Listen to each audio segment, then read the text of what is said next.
Boa tarde, pessoal. Tudo bem com vocês? Gostaria de resolver um aqui, agora, sobre diferencial.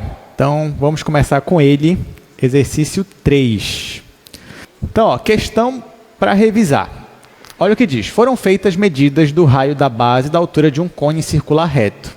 E foram obtidas 10 centímetros de raio e 25 centímetros de altura, com um possível erro nessas medidas de no máximo 0,1 centímetros. Utiliza diferencial para estimar o erro máximo cometido no cálculo do volume do cone. Então, vamos lá, vamos discutir. Essa questão é boa, porque ela traz uma aplicação e ela nos faz refletir um pouco nessa questão de aproximações. Então, deixa eu só anotar aqui o que ele está falando. Ele está dizendo que o raio da base é 10 centímetros. Ele diz também que a altura é 25 centímetros. Tá, por enquanto vou ficar com essas duas informações. Então, gente, você tem... Vamos aqui para o quadro agora. Ele diz aí, que o nosso objeto ele é um cone circular reto. Né? Então, aqui é o nosso cone. Aí o que ele fala? Que ele foi medir esse cone e usando, sei lá, uma régua ou qualquer outro instrumento de medir, ele mediu aqui para o raio aqui da base 10 centímetros e para a altura ele mediu 25 centímetros. Até aqui tudo bem. Só que ele fala sobre um erro. Como assim? Existe um erro nessa questão? Sim. A verdade é que toda vez que você vai medir alguma coisa, sempre vai ter um erro. Por exemplo, eu quero medir a altura desse quadro aqui. Olha, eu posso usar uma régua, eu posso usar uma trena, mas vocês concordam comigo que dificilmente eu vou acertar em cheio qual é a altura do quadro? Professor, mas eu usei uma trena, deu 20,1 centímetros. Tudo bem, mas será que a altura exata é 20,1? Será que não é 20,1, 2, 3, 0, 2, 5, 0, 10, 15 centímetros? Pois é. Mas vale a pena querer achar esse valor exato, tão exato assim? Então, em muitos casos, não vale a pena você querer buscar realmente aquele valor exato. Mas a verdade é a seguinte, toda vez que você vai medir usando uma régua, sempre vai ter um errinho que você vai cometer. Um erro plausível. Tá? Então, aqui nesse caso, ele disse que aqui o erro máximo que ele cometeu, medindo esses valores para o raio e para a altura, foi de 0,1 centímetros. Isso é um erro máximo. Tá? Ele não sabe exatamente qual foi o erro, porque se ele soubesse qual foi exatamente o erro que ele cometeu, então ele teria exatamente o valor. Não é verdade? Só que ele não sabe, então ele vai usar uma estimativa. Ele fala assim, olha, eu não sei quanto foi meu erro, mas eu tenho certeza que ele foi no máximo 0,1 centímetros. Ou para mais ou para menos. O que ele quer dizer com isso? Ele quer dizer que, na verdade, o valor do raio não é exatamente 10 centímetros. Provavelmente é um valor entre 9,9 e 10,1. Então, o valor real do raio, ele está nessa faixa aqui, entre 9,9 e 10,1. Ou seja, perceba que o erro máximo, ou para mais ou para menos, é de 0,1 centímetros. A mesma coisa para a altura. A altura ali foi medido 25, mas tem um erro de 0,1, erro máximo. Então, na verdade, essa altura ela pode estar entre 24,9 e 25,1. Até aqui tudo bem, gente? Aí tá. Se eu pedisse para vocês, gente, calcula para mim então, qual seria o erro máximo no cálculo do volume? Qual seria o erro máximo no cálculo do volume? O que você faria? Bom, primeiro você pensaria o seguinte, como é que eu calculo o volume de um cone de base aqui circular? Você já sabe fazer isso. Como é que é? É a área da base vezes a altura dividido por 3. Tá? Essa é a fórmula clássica do volume do cone. Aí você usaria a fórmula, então, o volume do cone é 1/3, só que aqui, a base é circular, então a área é πr ao quadrado vezes a altura. Então, esse aqui é o volume do cone. Ora, se eu pedisse para você calcular o erro máximo, o que você teria que fazer? você teria que usar essa função aqui, onde essa função ela depende do raio e da altura.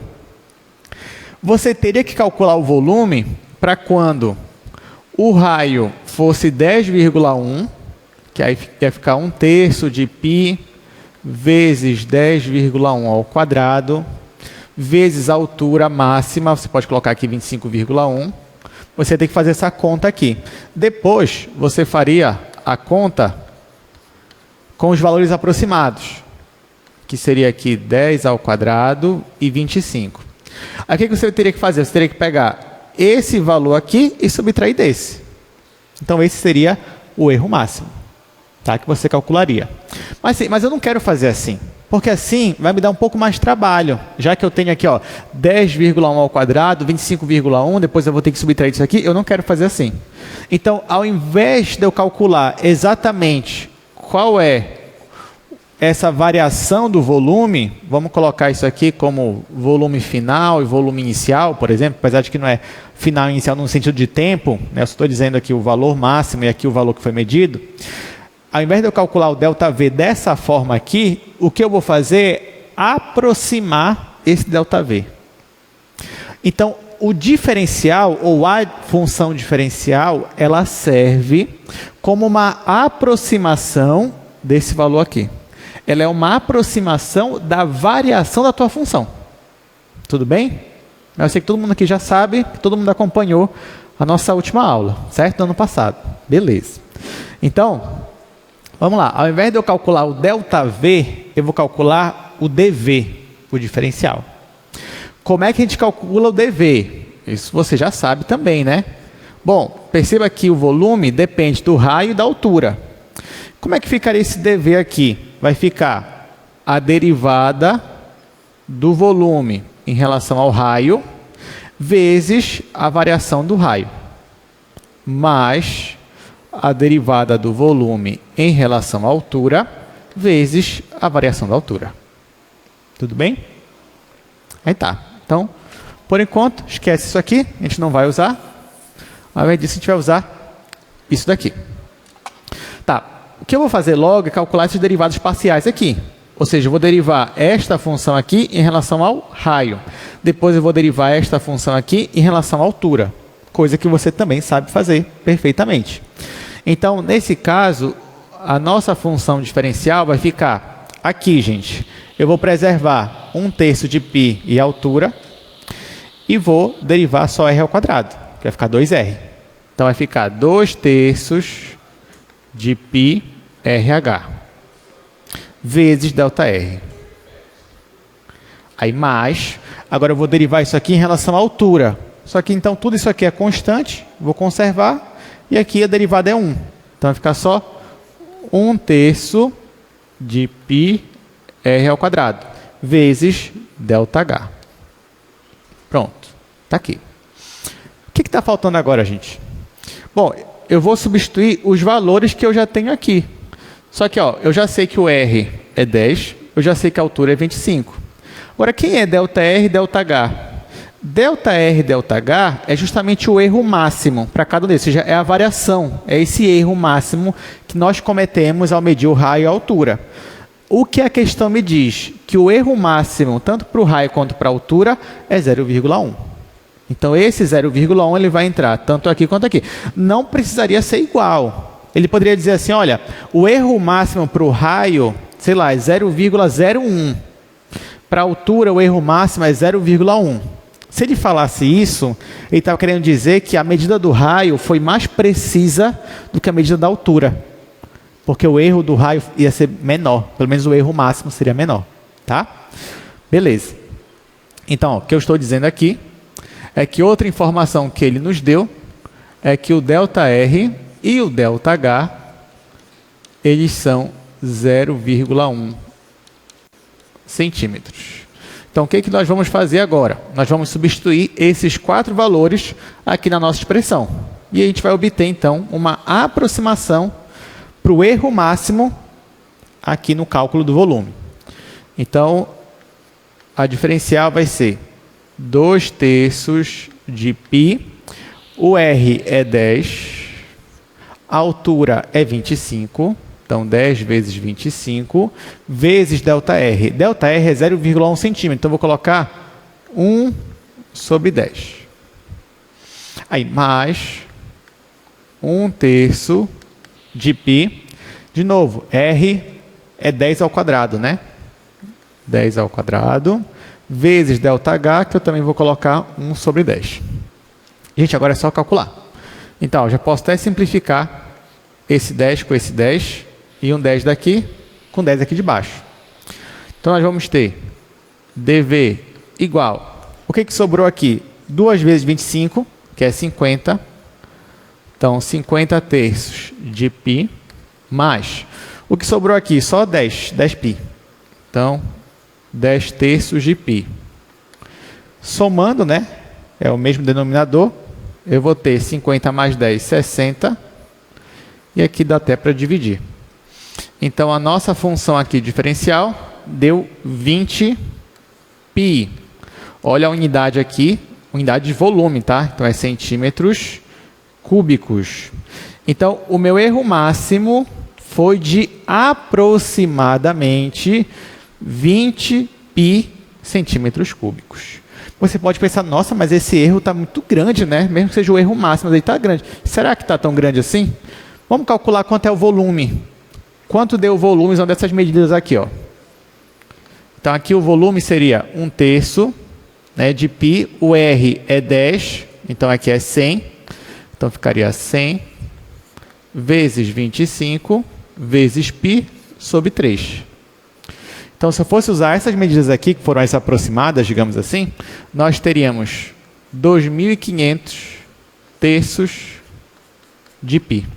Isso aqui dá um pouco mais de 800 π. Né? Se eu arredondasse, se eu colocar isso aqui como se fosse 2.400, daria uns 800 π.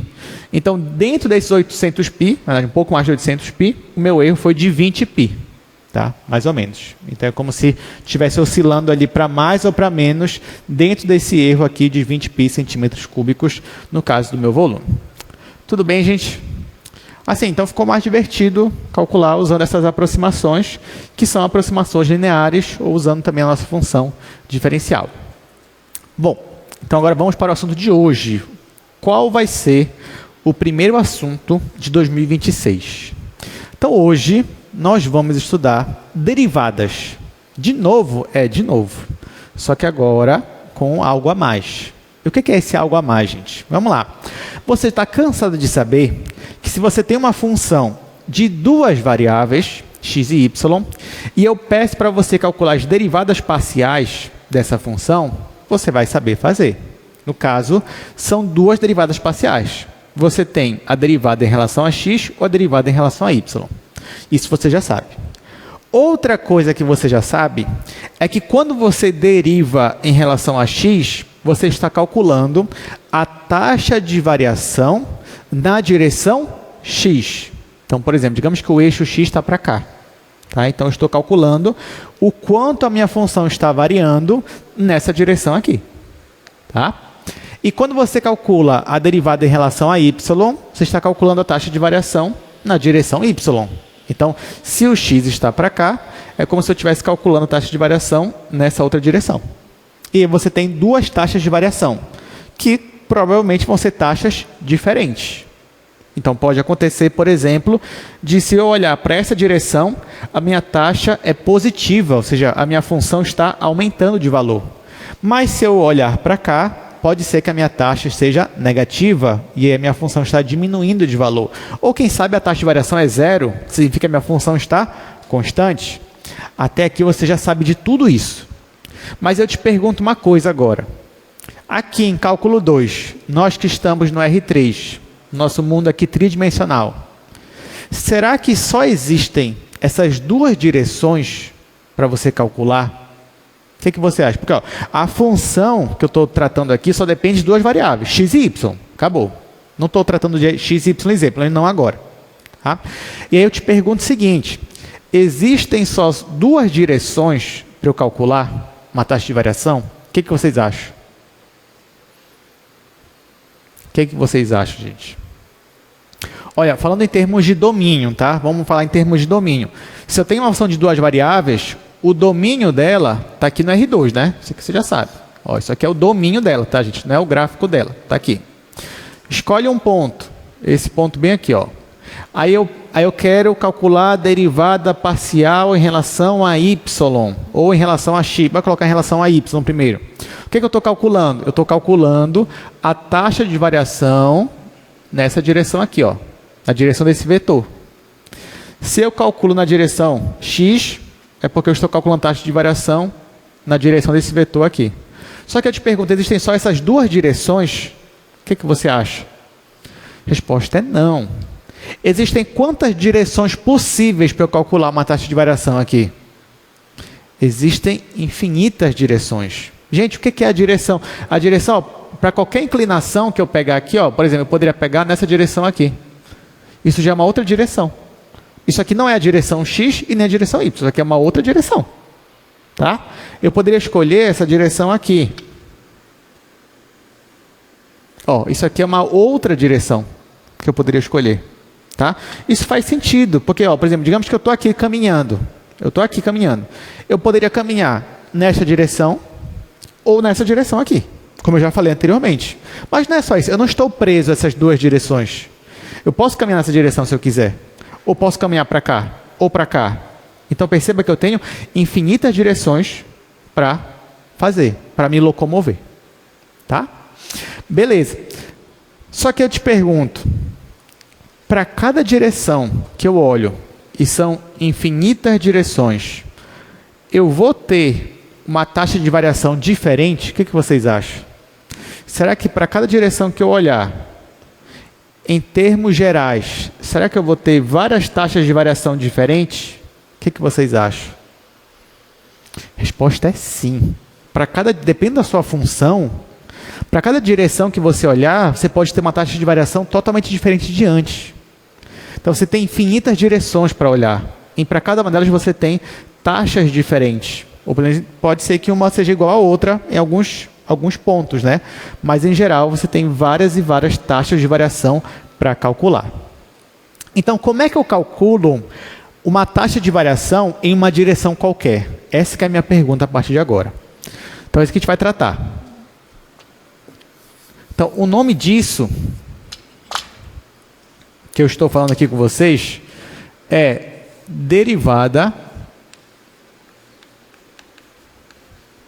direcional.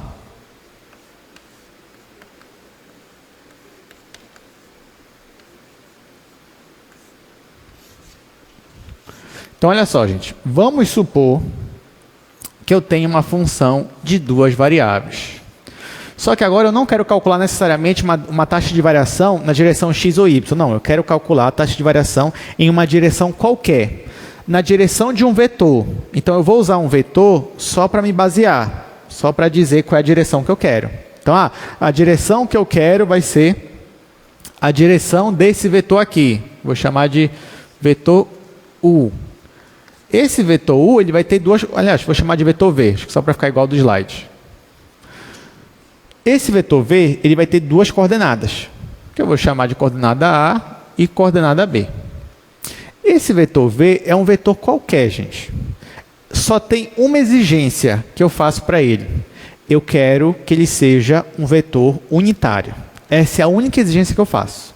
Tá? Ou seja, eu quero pegar um vetor de qualquer direção. Mas se eu já vou pegar um vetor de qualquer direção, eu quero exigir pelo menos que ele seja unitário. Porque isso vai facilitar nossas contas.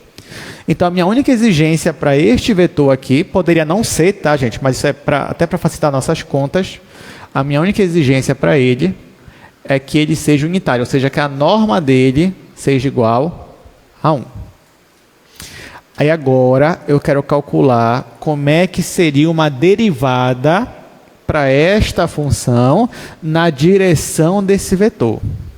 Claro, quando eu estou falando de definição de derivada, eu vou usar aquele limite, porque a derivada ela é um limite. Então, você já sabe, por exemplo, o que é a derivada parcial de f em relação a x? Você já sabe que é o limite, quando h tende a zero, de f de x mais hy menos f de xy sobre h. Isso aqui é da derivada parcial. Tá? Isso aqui é a derivada parcial por definição. Só que isso aqui é a taxa de variação na direção x. Eu quero para qualquer direção. Então, vamos definir a nossa derivada direcional, que eu vou chamar assim, ó, del f, del v. Tá? Então, olha, o que eu estou dizendo aqui, gente? Estou dizendo que eu estou calculando a taxa de variação da minha função na direção do vetor v. É isso que eu estou dizendo. Então, a derivada em um ponto, né, vai ser o seguinte. Já estou colocando aqui xy. Vai ser o limite quando t tende a zero de f de x mais t vezes a y mais t vezes b menos f de xy, tudo isso dividido por t.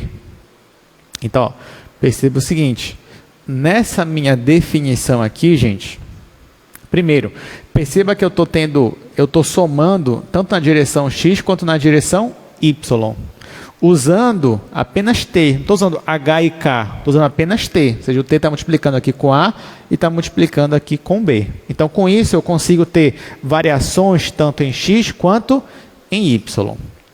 Outro detalhe importante aqui. Gente, uma derivada parcial é uma derivada direcional? O que você acha? Vou reelaborar minha pergunta. Toda derivada parcial é uma derivada direcional? O que você acha? Olha só a minha pergunta. Toda derivada parcial é uma derivada direcional? Sim ou não? Aí depois eu faço outra pergunta, obviamente, né? Toda derivada direcional é uma derivada parcial? Tá, então vamos voltar para a primeira. Toda derivada parcial é uma direcional? Sim ou não? Sim, toda derivada parcial é uma derivada direcional. Porque o que é, gente, o que é derivada parcial? É uma derivada ou na direção x ou na direção y. Está falando de direção. Então, sim, toda derivada parcial é uma derivada direcional. Agora, toda derivada direcional é parcial? Não. Porque, por exemplo, eu posso tratar de uma derivada, de uma taxa de variação, numa direção que não é necessariamente a direção do eixo x ou a direção do eixo y. Eu posso pegar agora qualquer direção que eu quiser. Tudo bem? Tanto que, na verdade, gente, se eu fosse escolher, olha só a pergunta que eu faço para vocês agora. Imagine que você já tem essa definição aqui.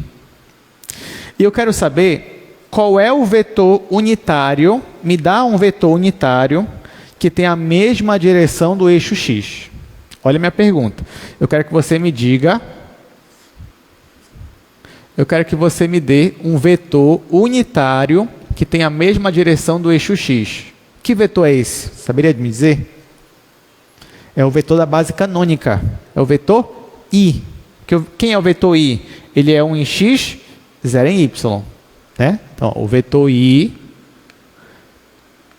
ele é 1 em x, 0 em y. Como seria calcular a derivada direcional na direção do vetor I? Olha só. Ó, isso aqui já é minha definição, tá? Eu só estou agora fazendo algumas observações aqui com vocês, mas a definição já é essa daqui.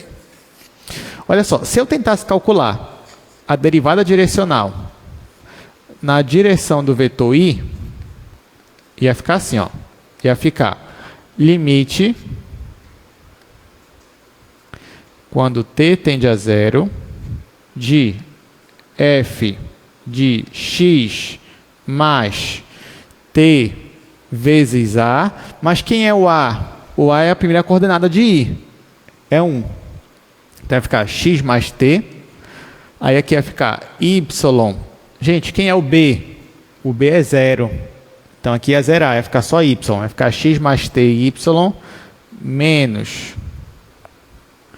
f de xy dividido para t. Mas quem é esse limite aqui que vocês estão vendo? Isso aqui é o limite da derivada parcial em relação a x. Tá? Então isso aqui só é uma observação, só estou te mostrando que uma derivada parcial também é uma derivada direcional. Quando eu uso o vetor I, eu estou calculando a derivada parcial em relação a x. Se eu usasse o vetor j, aí você já sabe então o que vai acontecer aqui, usando essa definição de limite aqui, eu consigo chegar na derivada parcial em relação a y. Ou seja, essa definição aqui que eu mostrei para vocês agora, ela é a definição mais geral que nós temos de uma derivada, naquele sentido de derivada parcial. É a definição mais geral que a gente tem. Porque aqui dentro dessa definição está incluindo também a definição das derivadas parciais. Então, o que nós fizemos agora foi generalizar ainda mais o conceito de uma derivada de uma função de duas variáveis. Tá bom? Beleza, isso aqui são definições, né? Definições, o que é, expliquei o que é. Agora vamos resolver alguns exercícios, até para a gente se habituar melhor com esse novo tipo de derivada. Bom, deixa eu colocar aqui no nosso slide. Hoje é a aula 15, estamos tratando sobre derivada direcional. Então, primeiro, alguns conceitos iniciais. Eu não comentei, mas, por exemplo, eu também poderia calcular a taxa de variação média de uma função, isso em qualquer direção. Mas isso é fácil. Você pega dois pontos, P e Q, domínio de uma função. O que é uma taxa de variação média? É quando você pega a variação da função dividido pela distância ali no domínio. Então, seria a norma do vetor que vai de P até Q. Aqui a gente não viu com detalhes, mas é a partir dessa definição de variação média que eu chego na minha definição final de taxa de variação instantânea para qualquer direção, que foi a que nós vimos agora, que eu coloquei no quadro para vocês. Então, a partir do momento que você define o que é uma taxa de variação média, que seria isso daqui, eu consigo também definir o que é uma taxa de variação instantânea em qualquer direção. Então, isso aqui é o que nós estamos chamando de derivada direcional, tá? Que é dada por esse limite. Sabendo disso, sim, isso aqui eu já falei, né? Então, o que é a derivada direcional? Ela é a taxa de variação instantânea de uma função na direção e no sentido de um vetor U. A única exigência que eu peço é que esse vetor seja unitário. E aqui nós temos uma representação geométrica. Então, perceba que eu pego um ponto bem aqui embaixo do meu domínio e eu calculo a derivada direcional. Quando eu calculo a derivada direcional, eu não estou calculando, ou seja, eu não estou fatiando a minha superfície com um plano que seja paralelo ao plano YZ, que seria a derivada ali em relação a Y, por exemplo. E nem com um plano paralelo ao plano XZ, que seria a derivada ali em relação a X. Não. Eu estou pegando um vetor qualquer aqui embaixo, que é esse vetor U, e eu estou fazendo um plano, um fatiamento a partir da direção dele. Quando eu faço isso e calculo a derivada, o que eu estou fazendo é obtendo o coeficiente angular da reta tangente dessa interseção. Tá? É isso que nós estamos fazendo. Que é o que a gente já estava fazendo antes, só que agora de forma mais geral, para uma direção mais geral. Bom, então, finalmente, vamos resolver aqui um exercício. Então, calcule a derivada direcional desta função na direção de um vetor unitário e me dá um vetor qualquer.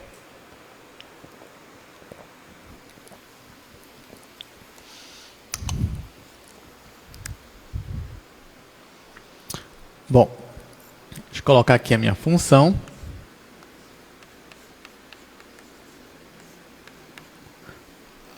A minha função é x ao quadrado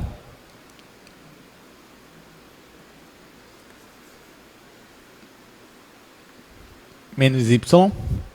O meu vetor, ele é um vetor qualquer. Então, ele só está chamando aqui de um vetor AB, lembrando que ele é unitário. Então, vamos lá, gente. Vamos resolver essa daqui.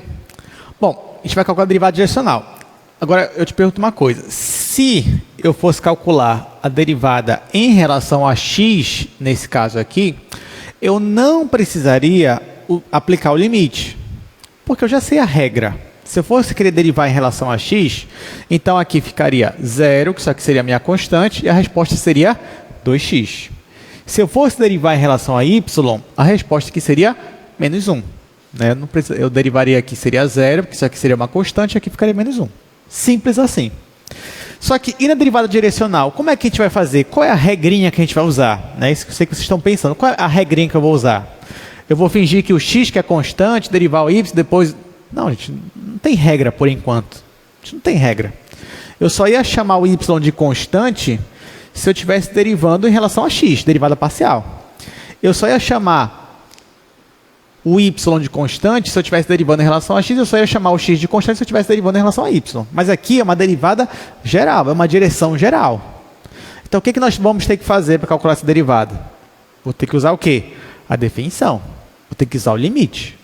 Tá? Então, para eu calcular esta derivada direcional na direção desse vetor u, eu vou ter que usar a definição. E pela definição é limite quando t tende a zero de f de x mais t vezes a é a coordenada aqui de u, y mais t vezes b, menos f de xy dividido por t. É isso.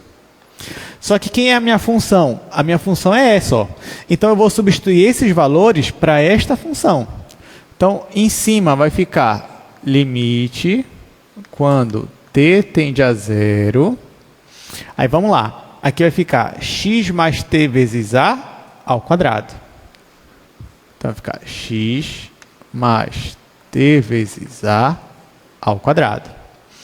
Aí menos y, só que aqui o y, na verdade, é y mais t vezes b. Então vai ficar menos, ó, não esquece o parêntese, para você não errar o sinal, y mais t vezes b. Aqui. Aí agora, menos a minha função normal, como ela é. Ou seja, menos isso daqui. Aí eu vou colocar em parênteses de novo para não errar o jogo de sinal. Então, menos x quadrado menos y. Tudo isso aqui dividido para t. Ah, legal, professor. Então agora, para eu calcular a derivada direcional, vou ter que usar o limite? Sim, por enquanto sim. O que vai ser mais divertido, né? Então, usando o limite, por enquanto está assim. Agora eu vou desenvolver esse primeiro aqui.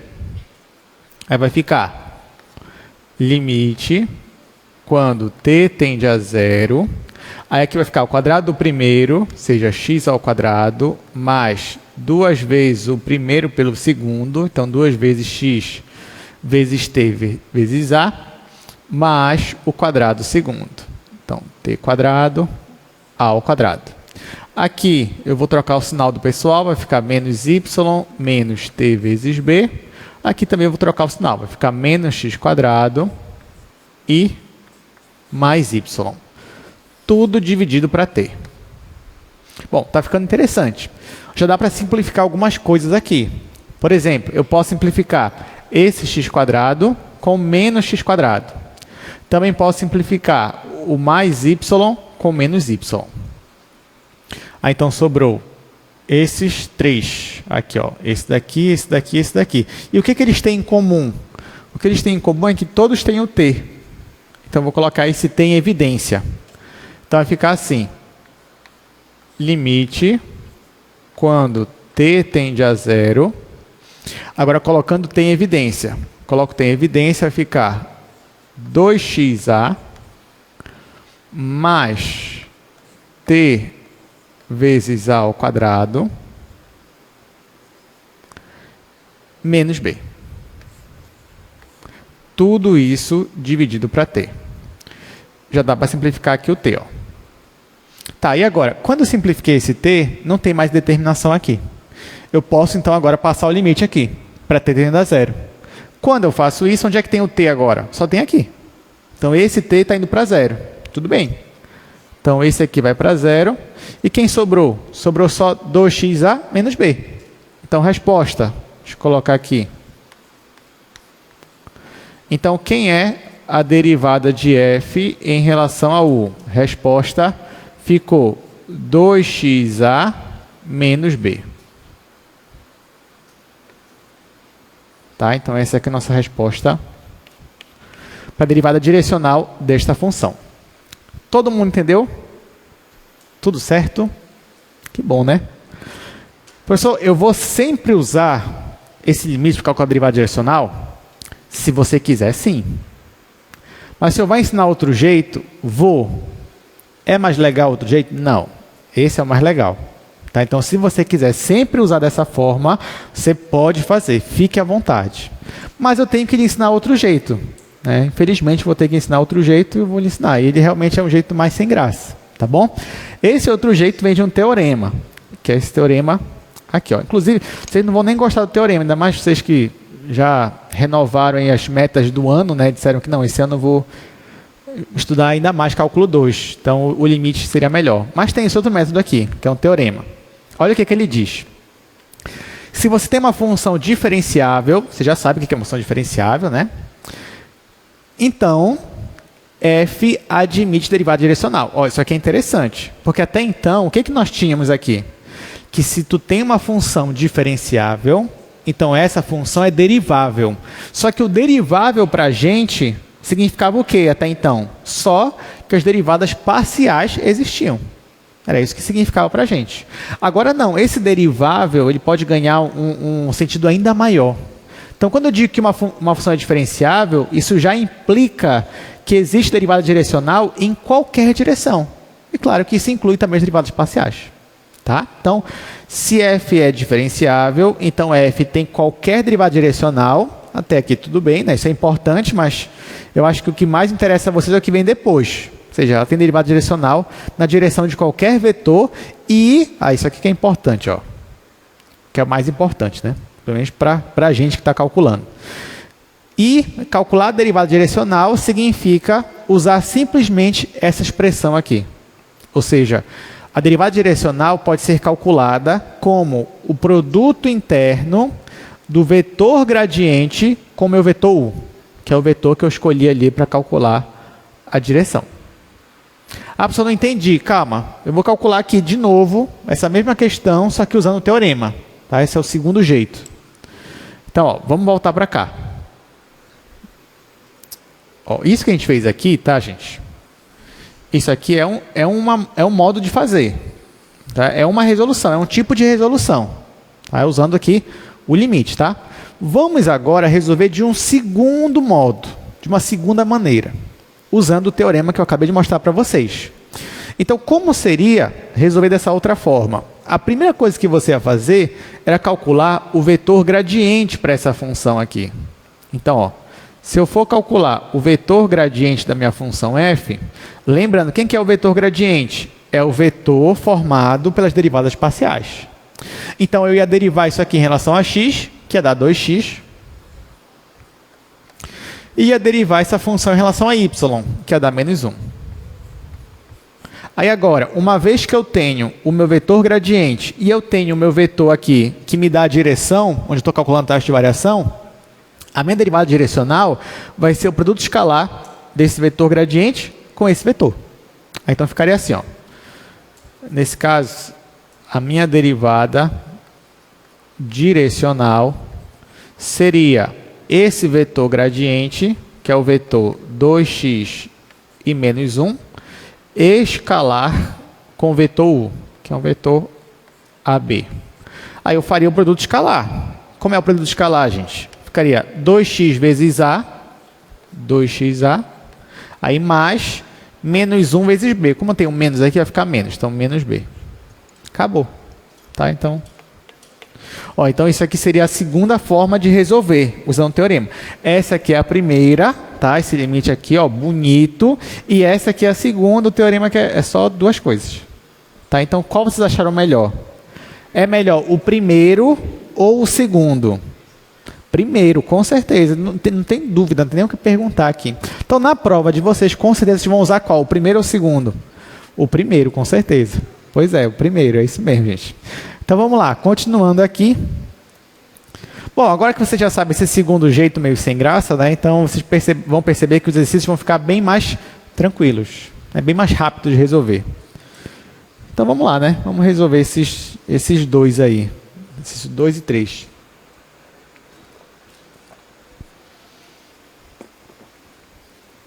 Então, ó, calculei a derivada direcional. Aí me dá uma função, ele me dá uma direção. Então, tendo a função e tendo o vetor que me dá a direção, eu consigo facilmente calcular a minha derivada direcional.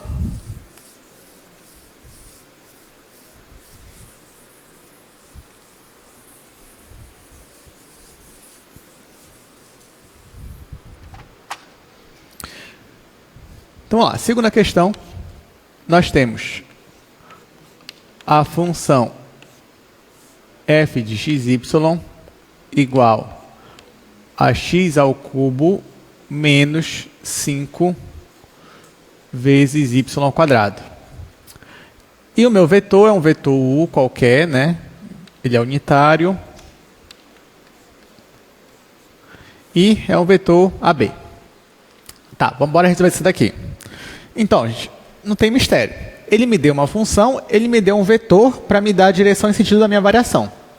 E ele quer que calcule a taxa de variação instantânea nessa direção do vetor. Tá? Ou seja, minha derivada direcional. Mas eu já sei que a derivada direcional na direção de um vetor U vai ser o vetor gradiente da minha função. Deixa eu colocar assim. A minha derivada direcional vai ser o vetor gradiente da minha função, produto escalar com meu vetor U. Beleza. Vamos calcular aqui esse vetor gradiente. Lembrando que o vetor gradiente seria a derivada parcial em relação a x. Depois eu vou calcular a derivada parcial em relação a y. Esse meu vetor U é um vetor aqui que ele está chamando simplesmente de vetor AB. Então, gente, assim, nosso maior esforço usando esse teorema aqui, aliás, é bom citar, né? Isso aqui é um teorema, tá? Que a gente está usando. Tá vendo a importância dos teoremas? Eles facilitam nossa vida, né? A gente não dá muito valor para eles, ó, mas se não fosse esse teorema, a gente sempre ia ter que calcular a zona limite. O que ia ser divertido, né? Mas, como tem um teorema, bora lá. Então, assim, o nosso único esforço é calcular isso aqui. A derivada em relação a x e em relação a y. Para esta função. Então, vamos lá. Isso aqui vai ficar. Derivando em relação a x, eu vou ter 3x². E aqui vai dar 0. Agora eu vou derivar em relação a y. Aí aqui vai dar 0 e aqui vai dar menos 10y.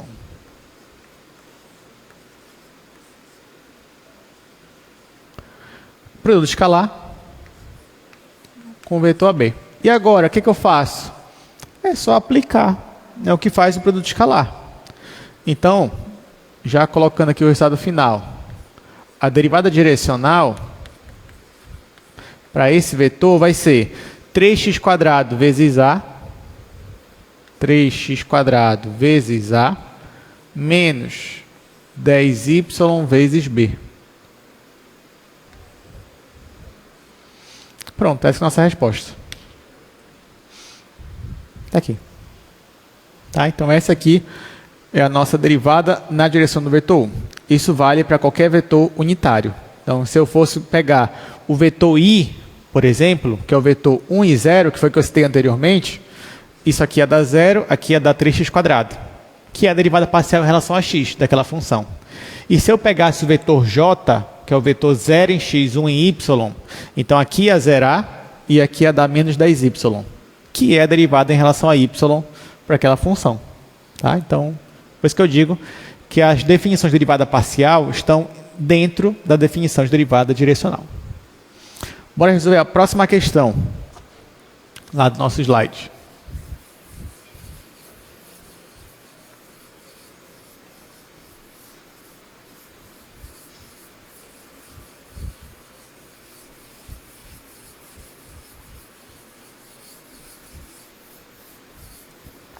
Então, terceira, calcule a derivada direcional da função.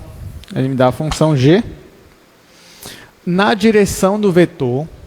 Aí, olha como ele dá o vetor agora. Não é qualquer vetor.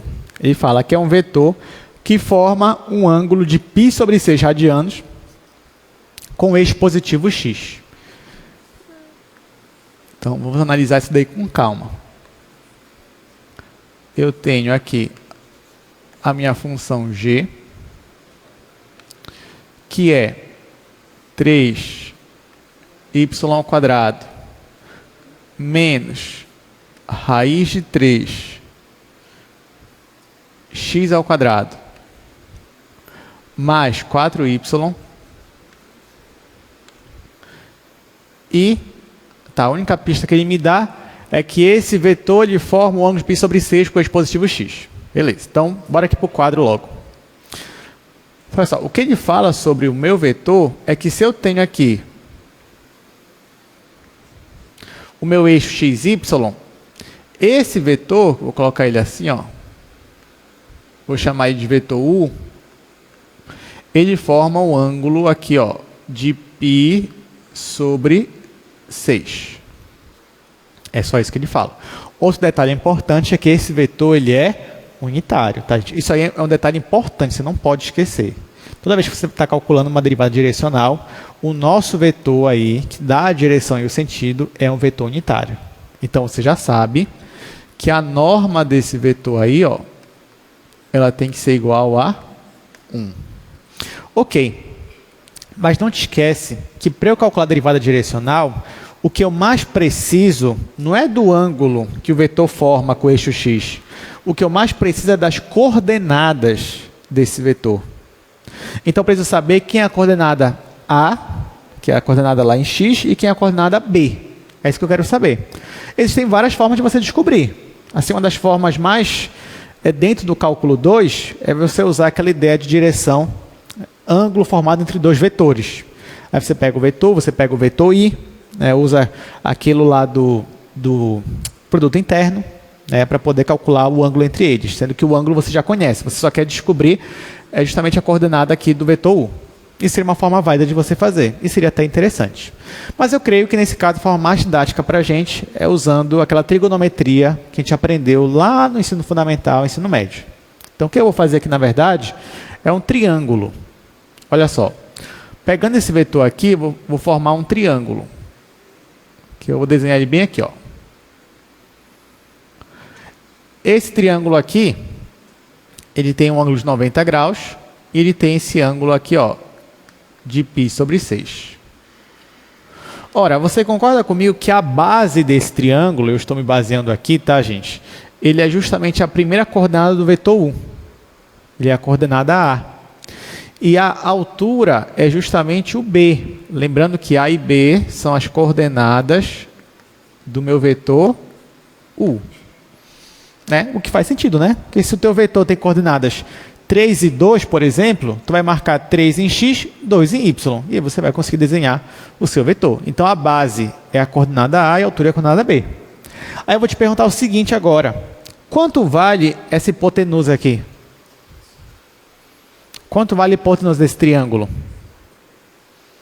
Quem é a hipotenusa? Ó, a hipotenusa, ela coincide com o tamanho do vetor. Sim ou não? É, né? Beleza, então qual é o tamanho do vetor U? É 1, porque ele é unitário. Tá? Então, com isso, o meu triângulo fica assim. A, B e aqui 1. E o triângulo é retângulo. Então, posso usar a trigonometria aplicada ao triângulo retângulo e descobrir quem é esse A e quem é esse B. Por exemplo, se eu pego o cosseno desse ângulo aqui, vamos lá, cosseno de π sobre 6, ele é igual a cateto adjacente, que é o A, dividido pela hipotenusa, que é 1. Então, nesse caso aqui, quem é o A? O A é igual. Quem é o cosseno de π sobre 6? Π sobre 6, gente, é como se fosse, em graus, 30 graus. Tá? Então, quem é o cosseno de 30? É raiz de 3 sobre 2. Então, na verdade, aqui, ó, o A é raiz de 3 sobre 2. Ó, então, já descobrimos quanto vale o A. Para descobrir o B, eu posso usar o seno. Então, ó, seno de π sobre 6 é igual ao cateto adjacente, ou melhor, o cateto oposto, que é B, dividido pela hipotenusa, que é 1. Então, quem é o meu B? O B vai ser igual. Seno de 30 é meio. Pronto, ó. Ou seja, eu usei trigonometria básica. Eu já descobri quem é o A, quem é o B. Então, o meu vetor U, olha só, o meu vetor U, nós acabamos de descobrir que ele é, em x, ele é raiz de 3 sobre 2, em y, ele é meio. Inclusive, ó, se você fosse querer calcular a norma desse vetor aqui, você ia perceber que ia dar 1 mesmo. Tá? Porque ia dar o quadrado desse daqui, ia ficar 3 sobre 4 mais 1 sobre 4. Ia ficar 4 sobre 4, que é 1. Aí você poderia confirmar que o vetor ele é realmente unitário. Pronto. Toda a dificuldade dessa questão aqui só foi em achar esse vetor. Porque você tinha mais de uma maneira de resolver. Porque uma vez que você já achou quem é o vetor, fica muito fácil descobrir quem é a derivada direcional, usando o nosso teorema. Mas antes de eu aplicar o teorema, bora logo para para essa função, vamos calcular logo o vetor gradiente dela, né?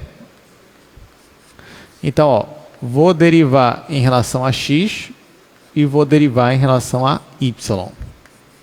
Então, ó, se eu derivo em relação a x esta função aqui, gente, como é que vai ficar? Esse vai zerar, porque é como se fosse constante, e esse vai zerar. Então, aqui vai ficar menos raiz de 3, e aqui a derivada é 2x, né? Vai ficar menos 2 raiz de 3x. E em y, quando eu derivar em relação a y, esse vai zerar, aqui vai ficar 6y, e aqui vai ficar 4. Tudo bem? Então esse aqui é o meu vetor gradiente. Eu já tenho o vetor gradiente, eu já tenho minha função u.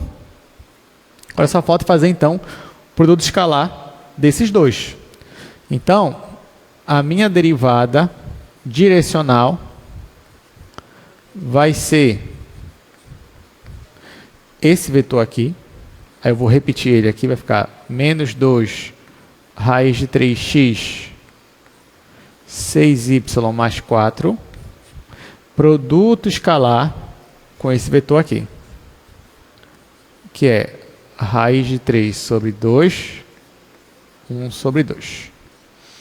O que está faltando agora? Só aplicar o produto escalar. Então vai ficar esse daqui vezes esse, tá? Então bora fazer aqui, ó. Quando eu multiplico, deixa eu fazer aqui embaixo, vai ficar menos 2 raiz de 3 vezes raiz de 3 sobre 2x. Tá? Eu multipliquei esse por esse. Aí, mais, agora eu vou multiplicar meio por esse pessoal aqui todinho. Vai ficar meio vezes 6y mais 4. Agora é só fazer essas simplificações, não? Por exemplo, aqui eu já vou logo simplificar. Raiz de 3 com raiz de 3 vai dar 3. Então, isso aqui vai ser menos 3x. E aqui, a gente só dividir por 2. Então, vai ficar 3y mais 2. Então, vai ficar mais 3y mais 2. Acabou. Então, essa aqui é a nossa resposta final. Todo mundo entendeu? Tá bem fácil esse assunto? Tá, né? Tá. Agora, você vai perceber que esse assunto vai ficar mais interessante ainda. Você já vai saber por quê.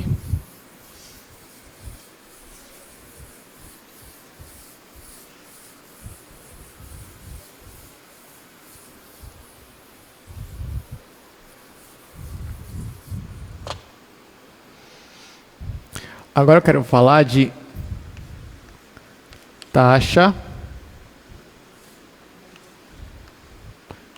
de variação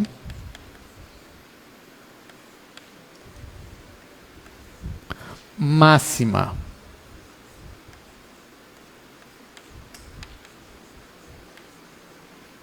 Bom, gente, você já entendeu, desde como a gente estava falando aqui desde o início da aula, que se você for ter uma derivada em uma direção, você vai ter para aquela direção a taxa de variação da sua função.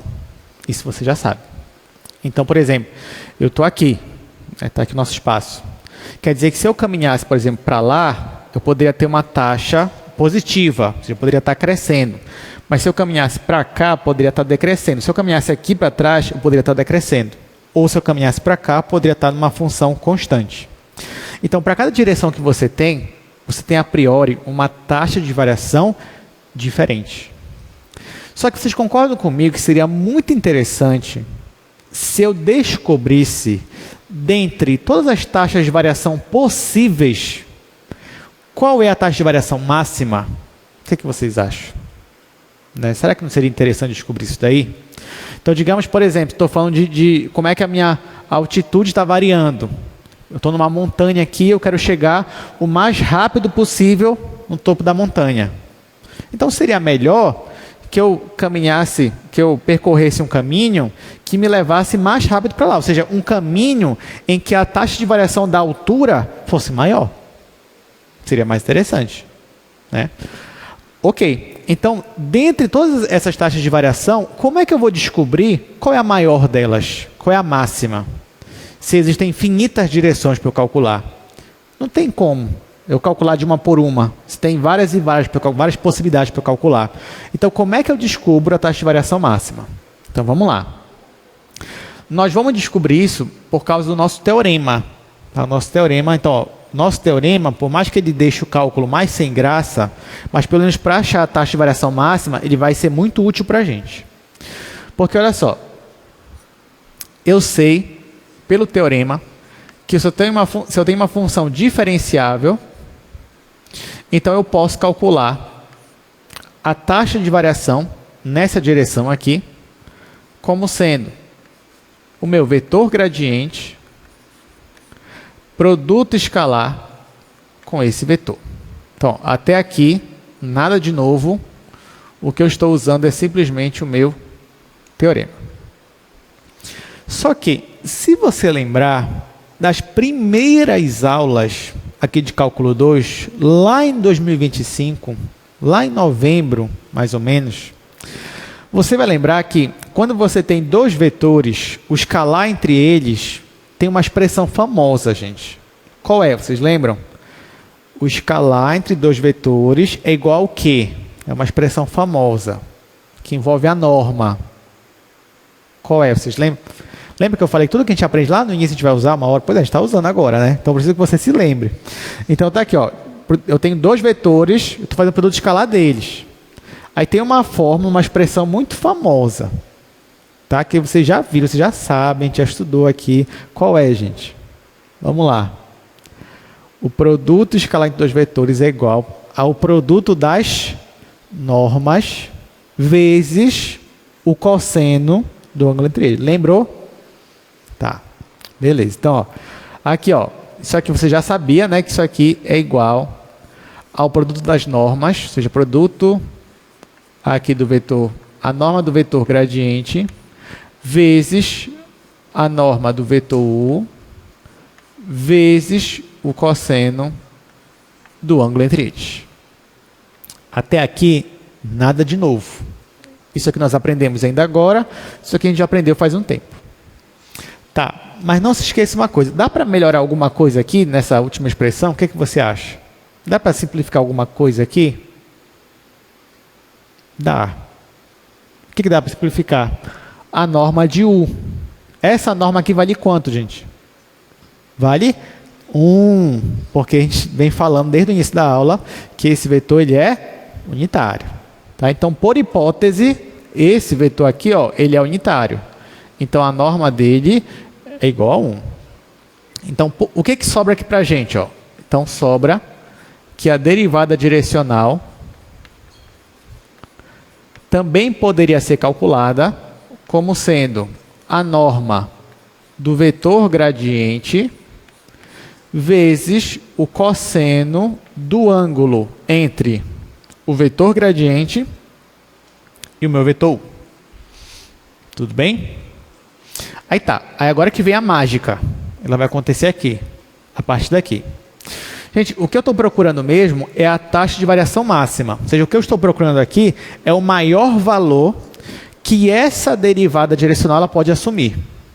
Mas note que agora vai ficar mais fácil a gente descobrir. Porque a gente acabou de descobrir que a taxa de variação aqui, ou seja, essa derivada, ela é a norma de um gradiente vezes o cosseno do ângulo desse vetor gradiente com o vetor U. Ou seja, tu tem uma norma, a norma ela é sempre maior ou igual que zero. Tá? E você tem o cosseno de um ângulo, só que a função cosseno ela é limitada, né? Entre menos 1 e 1. Então, o maior valor que ela assume aqui é 1. Então, ó, o maior valor, já que essa função, o maior valor que ela assume é 1, então, a minha derivada direcional vai ser sempre menor ou igual que quem? Que a norma do vetor gradiente. Ou seja, o valor máximo, olha só o que eu estou dizendo para vocês, que o valor máximo que uma derivada direcional atinge é justamente a norma do vetor gradiente. Tá? Então, se eu peço para você, olha gente, calcula para mim a taxa de variação máxima. O que você vai fazer? Vai calcular a norma do vetor gradiente. Tá? Então, ó, isso daqui é a taxa de variação máxima. Deixa eu colocar aqui, ó, abreviar. Só que mais interessante do que isso, gente, é pensar o seguinte: ok, eu já descobri que isso daqui é minha taxa de variação máxima, mas em que momento isso aqui vai acontecer? Vocês já me falaram, quando esse cosseno aqui foi igual a 1, beleza, mas quando é que o cosseno é igual a 1, gente? Em que situação o cosseno vai ser igual a 1? Quando o meu ângulo foi igual a quanto? Esse ângulo θ tem que ser igual a quanto para o cosseno ser 1? Tem que ser 0, né? Tem que ser 0. Então, ó, essa situação aqui, ó, ela só vai acontecer se o meu ângulo for igual a 0. Só que aí vem algo mais interessante ainda, gente. Dizer que o ângulo é 0 significa o quê? Olha só, o que eu estou fazendo de pergunta para vocês são perguntas conceituais, né? Então, vocês têm que lembrar dos conceitos que a gente viu aqui. O que significa esse ângulo ser 0? O que significa? Não necessariamente a direção x, mas foi uma boa resposta. Para a gente começar, pelo menos. Ó, então, o ângulo ser 0 não quer dizer que estou na direção x. Porque esse ângulo não é o ângulo entre o vetor e o eixo x, não. Lembra lá, esse ângulo é o ângulo formado entre o vetor gradiente e o vetor u. Então, se esse ângulo é 0, o que significa entre esses dois vetores aqui? Muito bem, quer dizer que eles são paralelos, ou seja, eles estão na mesma direção. Em outras palavras, dizer que esse ângulo aqui é 0 significa que eu estou na mesma direção em sentido de quem? Do vetor gradiente. Tá? Do vetor gradiente. Ou seja, se eu estou aqui, ó, eu quero saber qual é a taxa de variação máxima. Sabe o que eu vou fazer? Eu vou olhar para onde o meu vetor gradiente está apontando. Porque para onde ele apontar é a taxa de variação máxima. Então, se eu estou aqui na minha montanha e o meu vetor gradiente aponta para cá, é porque para cá é a taxa de variação máxima. E eu posso seguir ele se eu quero a taxa de variação máxima. Já a taxa de variação mínima seria o contrário, sentido contrário. Porque é quando esse cosseno aqui seria π. E eles estão em sentidos, a mesma direção, só que sentido contrário. Tá? Então, gente, resumindo, vamos lá. Se na tua prova eu te pedir o seguinte: qual é a direção, olha a pergunta, qual é a direção onde eu tenho a taxa de variação máxima? Aí você vai me responder: a direção é a mesma direção e o mesmo sentido do vetor gradiente. Essa que vai ser a sua resposta. Agora, se eu te perguntar, ok, e qual é a taxa máxima? Que é uma coisa eu perguntar qual é a direção que me dá a taxa máxima. E outra coisa é eu perguntar qual é a taxa máxima. Vocês concordam comigo? Uma coisa é eu perguntar qual é a direção, outra coisa é eu perguntar qual é a taxa. E se eu te perguntar qual é a taxa, o que você vai fazer? Você vai calcular a norma do vetor gradiente. Tudo bem? Cuidado, gente, porque isso aqui não é difícil. Eu sei que vocês estão entendendo. Mas na hora que vai calcular, se confunde. Devido às perguntas, elas são muito próximas, mas não são a mesma coisa. Tá? Por isso que eu preciso que você entenda. Então, isso aqui não é difícil. Isso aqui eu não levei um bom tempo, não. Isso aqui foi bem rápido que eu escrevi aqui no quadro.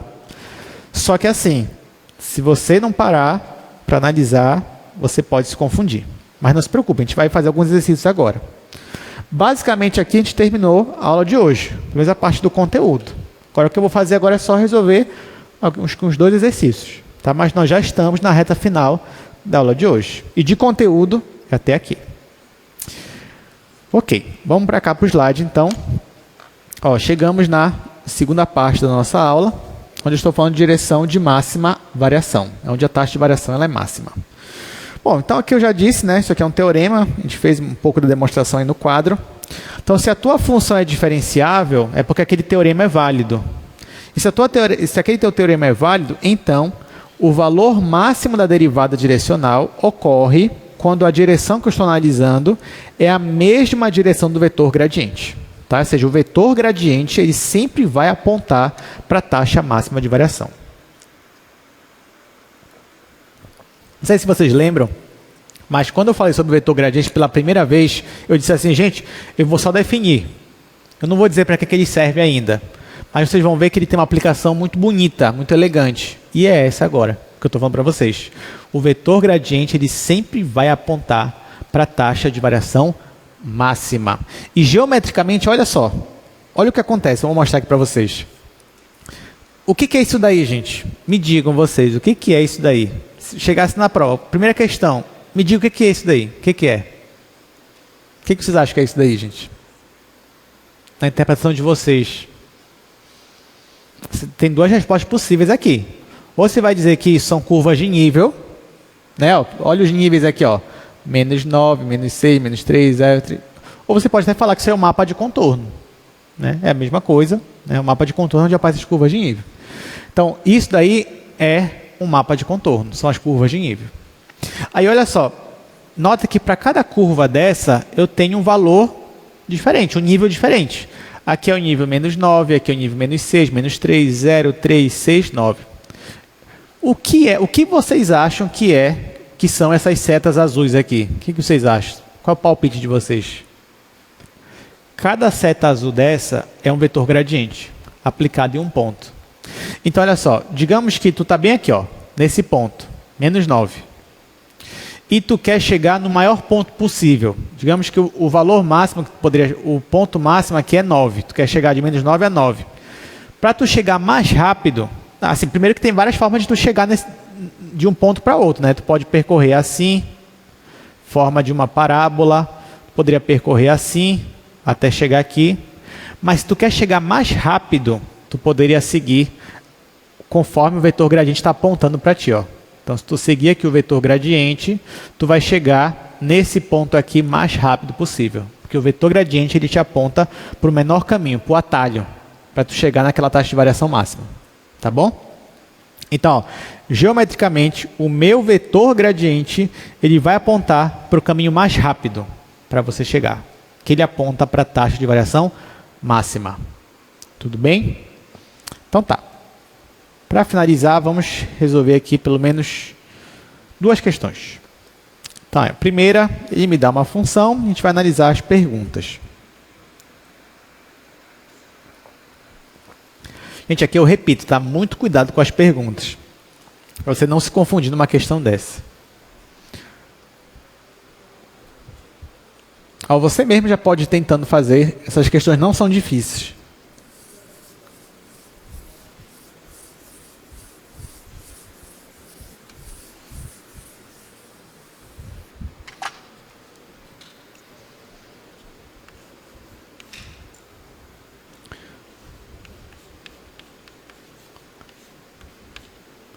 Então, você tem f de xy igual a x² mais x vezes y mais y. Aí, na letra A, ele fala assim, ó, no ponto 1, em qual direção f tem a maior taxa de variação? Tá? É isso que ele fala. Deixa eu colocar aqui ponto 1 logo.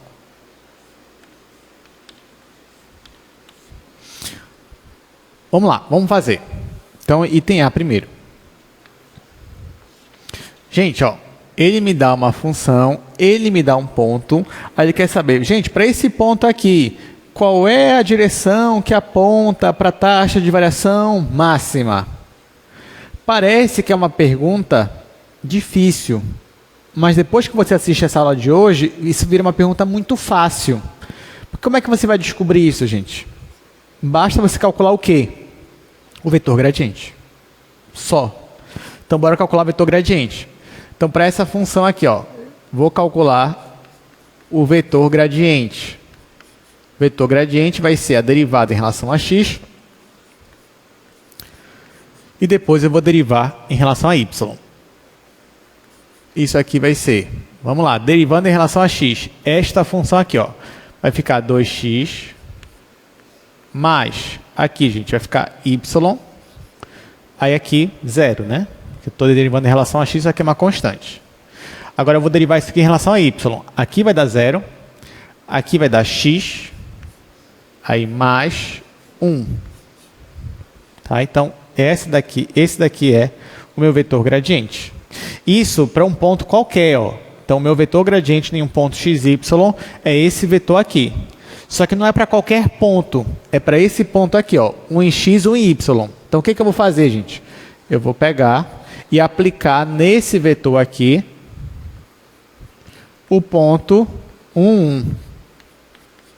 Ou seja, onde tem x eu vou colocar 1, onde tem y eu vou colocar 1 também.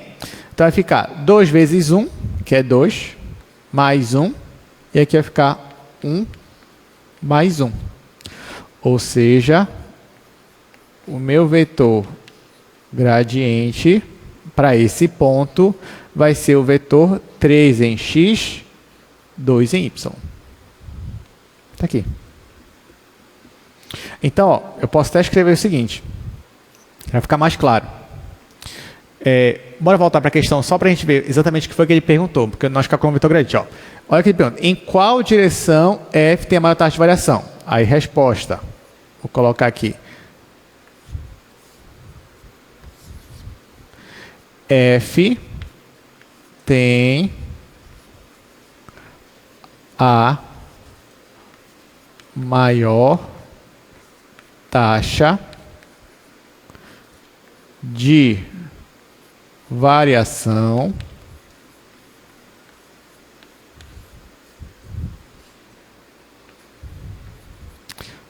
na direção bora aqui para o quadro e sentido. Ó, então, F tem a maior taxa de variação, onde? Na direção e sentido do vetor. Aí, qual é o vetor? O vetor gradiente. Aplicar nesse ponto, que é o vetor 3, 2. Pronto.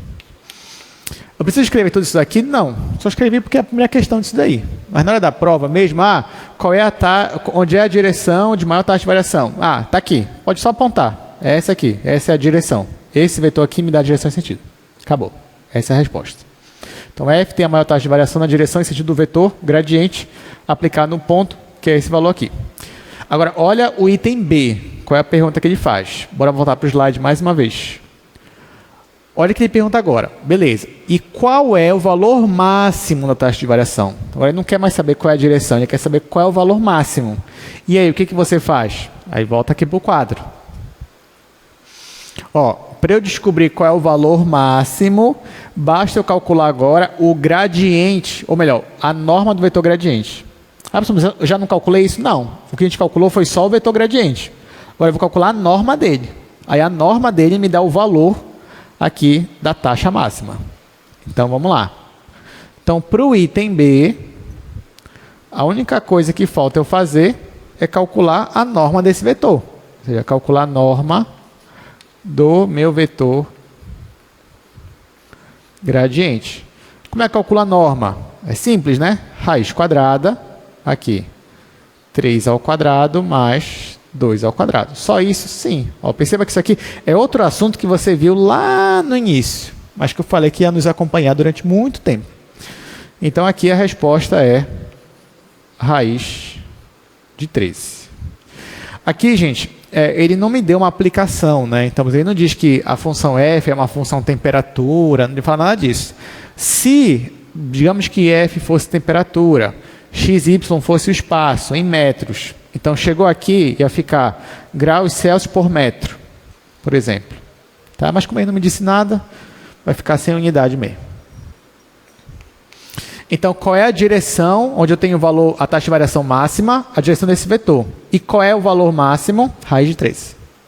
Deu para entender a diferença? Alguma pergunta? Não? Então, bora. Vamos resolver mais uma questão. Então, esse quinto exercício ele é bom, que ele pelo menos tem uma aplicaçãozinha aí, de potencial elétrico. Você já pode ir resolvendo, inclusive.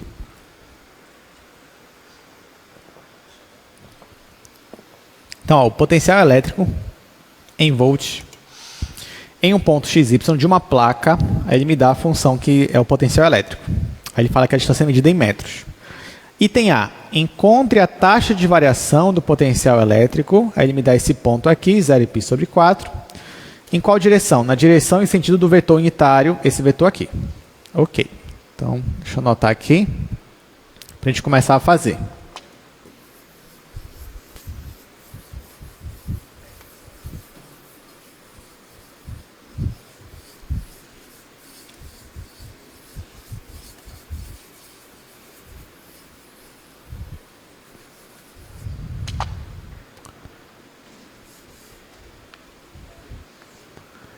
Então, questão 5,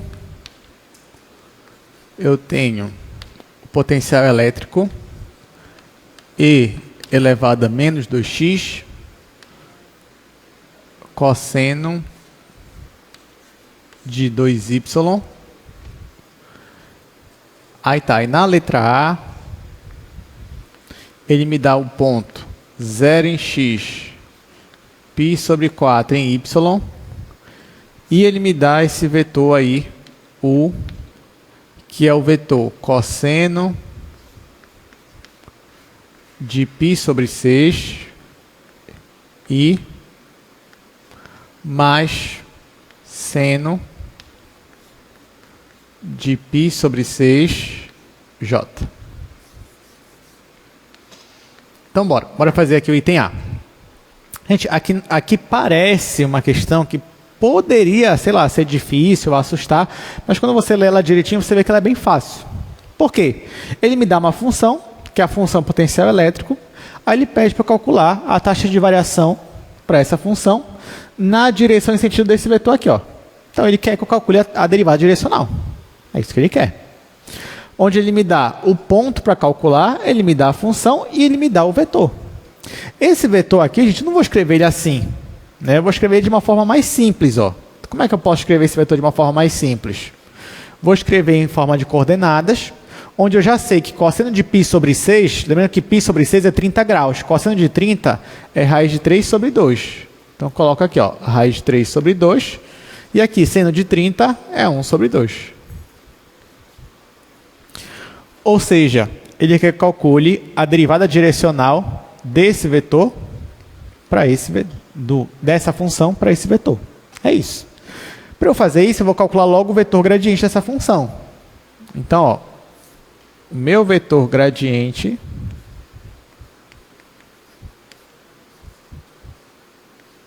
da minha função vai ser, vamos lá, eu vou derivar essa minha função em relação a x, depois eu vou derivar em relação a y. Vamos ver quanto é que isso aqui vai dar. Se eu derivo isso aqui em relação a x, gente, ó, esse cosseno aqui é como se fosse uma constante. Então, eu vou ter uma constante vezes essa função. Então, eu vou conservar a constante e derivar só isso daqui. A derivada de uma função exponencial, que com log sendo o número de Euler, é ela mesma. Então, vai ficar ela mesma vezes a derivada aqui do meu expoente. Que vai dar. Então, no final vai ser assim, ó, vai ser e elevado a menos 2x cosseno de 2y. Mas só está faltando agora eu derivar em relação a x o quê? Isso daqui, menos 2x. Aí isso daqui vai ser derivado em relação a x. Beleza. Agora eu vou derivar isso aqui em relação a y.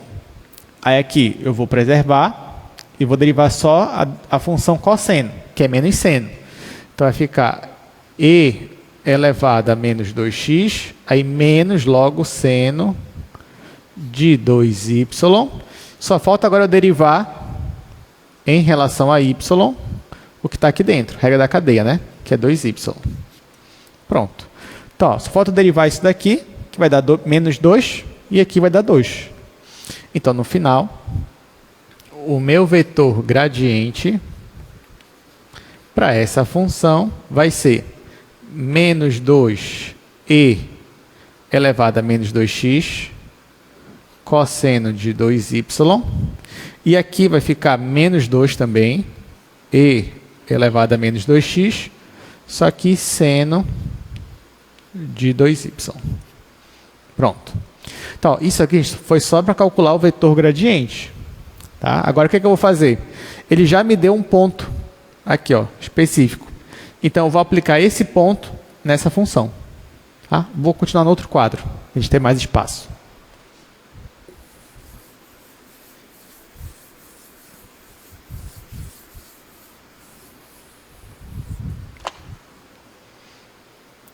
Olha, isso ainda é a letra A, né? Deixa eu colocar aqui. Então, o que eu vou fazer agora é para esse vetor gradiente, eu vou aplicar o ponto 0 em x, π sobre 4. Então, onde tem x eu coloco 0, onde tem y eu coloco π sobre 4. Então, vai ficar menos 2 e elevado a 0, né, porque o x é 0. E aqui vai ficar cosseno. Olha, gente, aqui, tanto para o cosseno quanto para o seno, era 2 vezes y. Como o y é π sobre 4, 2 vezes isso vai ficar π sobre 2. Então, aqui vai ficar cosseno de π sobre 2. E aqui vai ficar menos 2 elevado a 0, seno de π sobre 2. Tudo bem? Aí agora ficou mais fácil, né? Porque, ó, e elevado a 0 é 1. Quanto é o cosseno de π sobre 2? É 0. Isso aqui é 90 graus. Então, isso aqui vai dar 0, tudo isso aqui vai zerar. E o seno de π sobre 2 vai dar 1. Então, no final, esse meu ângulo aqui, ou melhor, esse meu vetor, é o vetor 0 em x, e em y ele é menos 2. Tá? Então, esse meu vetor aqui é o vetor gradiente. Só que ele não quer isso, né? Ele quer a derivada direcional para aquela função na direção daquele vetor u. Então, vai ficar assim, ó. Vamos finalmente achar a resposta. Então, a derivada direcional no ponto 0 e π sobre 4 vai ser o vetor gradiente aplicado nesse ponto, produto escalar com o meu vetor u. Só que isso aqui eu acabei de calcular. Ó.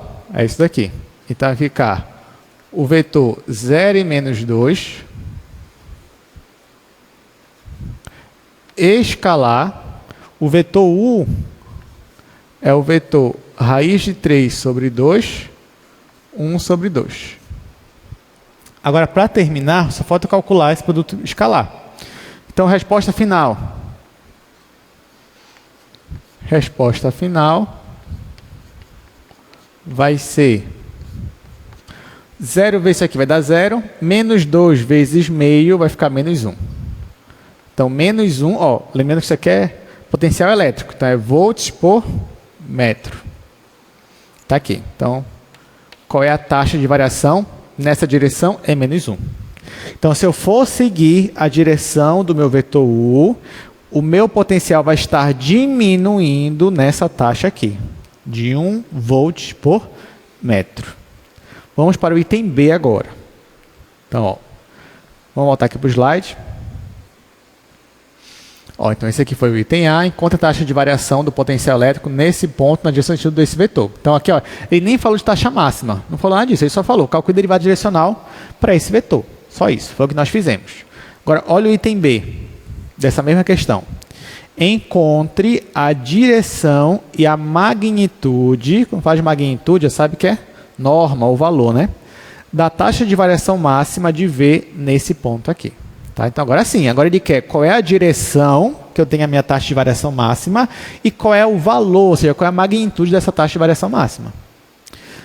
Gente, tem muito o que pensar aqui, agora que a gente já fez tanto cálculo aqui? Não tem muito o que pensar. Então, vamos lá. Vamos aqui para o quadro.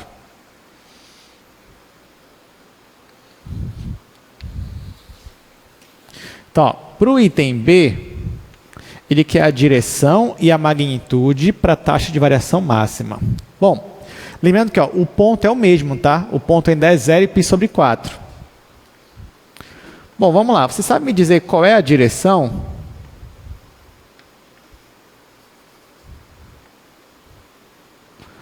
Qual é a direção da taxa de variação máxima, gente? É a mesma direção de quem? Do vetor gradiente. Cadê o vetor gradiente? A gente já calculou ele bem aqui, ó.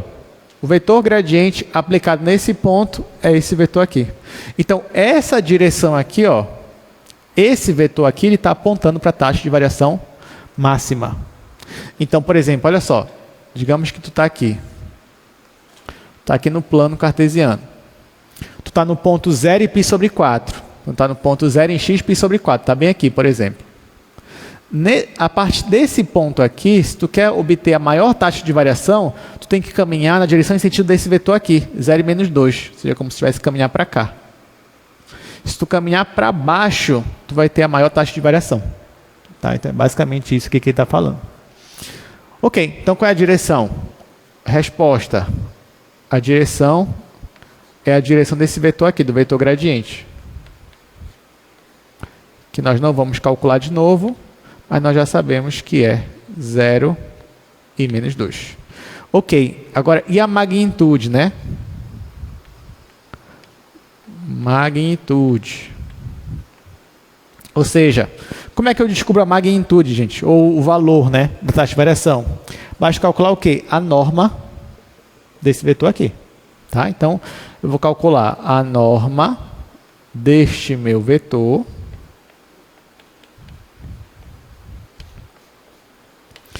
Que vai dar raiz quadrada, aqui não precisa fazer, né? Raiz quadrada de 0 e menos 2 ao quadrado.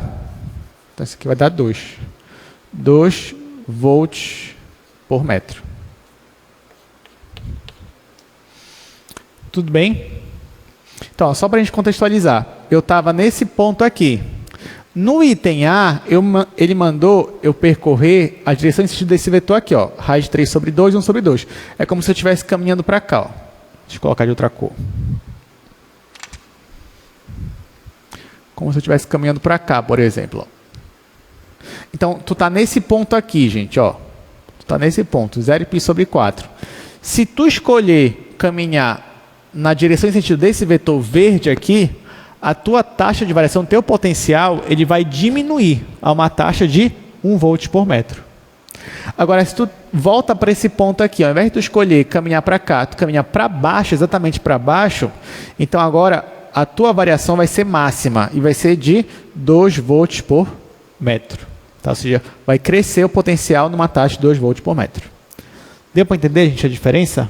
Tá? Então, cuidado, não vão se confundir na hora da prova.